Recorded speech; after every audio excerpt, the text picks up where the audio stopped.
Hey everyone, stop what you're doing for a moment. Few anime in history have had the kind of anticipation that surrounded Chainsaw Man. It was more than a new show. It was an event. The manga by Tatsuki Fujimoto had already achieved legendary status. And when Studio MAPPA, the titans behind Jujutsu Kaisen and Attack on Titan, was announced to adapt it, expectations shot through the roof. The question is, was it good? Did Chainsaw Man Season 1 live up to the hype? In this video, we'll be doing a review on my experience with Season 1 and why you should watch it. Let's get into it. Chainsaw Man throws you into a world defined by fear. A world where devils are born from human anxieties, and the only defense is the government's public safety devil hunters. Our protagonist is Denji, and this is where the genius begins. Denji isn't some destined hero. He's a dirt-poor teenager whose biggest dream isn't saving the world. It's getting enough money to eat bread, jam, or maybe even just touch a girl's chest. Yeah, that's him. This is beautiful, tragic, and immediately grounded in an insane premise. His life, saved by his adorable chainsaw dog Pochita, is now controlled by an enigmatic Makima, and he's suddenly given purpose, killing devils, or to die. The show succeeds instantly by making Denji's small, relatable desires the stakes of the massive, bloody war.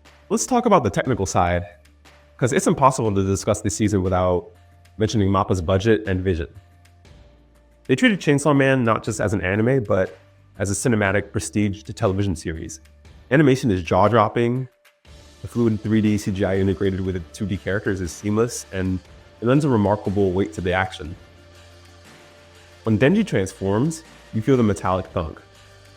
When the devil is sliced, the gore is visceral and unapologetic.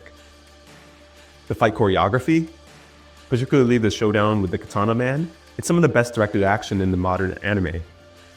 It's punchy, clear, and perfectly paced. But beyond the fights, the visual direction is key.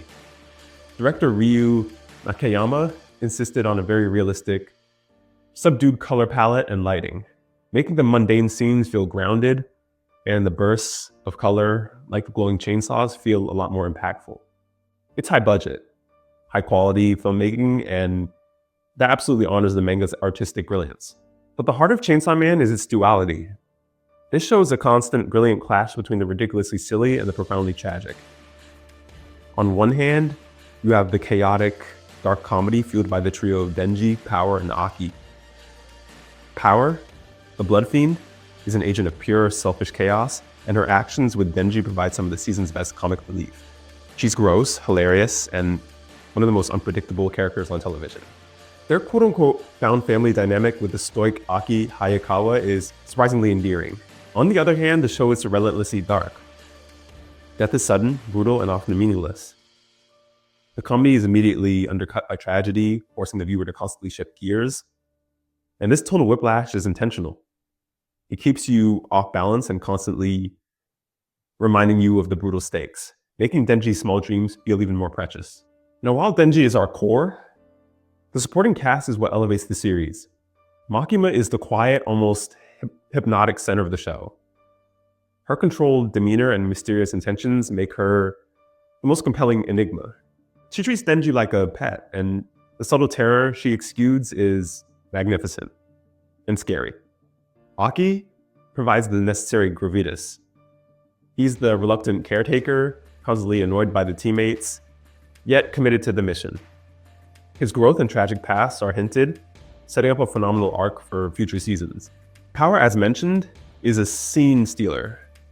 The season effectively transforms her from being a purely chaotic force into a begrudging teammate who occasionally displays moments of genuine, albeit stunted, empathy. The synergy between these three characters and Denji is gold, driving the emotional core for more than any devil fight.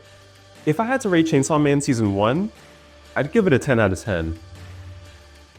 Not for being the biggest or loudest show, but for being the most faithful and expertly crafted adaptation of a truly unique story. MAPPA delivered a cinematic masterpiece that honored the manga on so many levels. It felt like a vicious punk rock horror show that is secretly a tragic, hilarious coming-of-age story about a boy who just wants a simple life.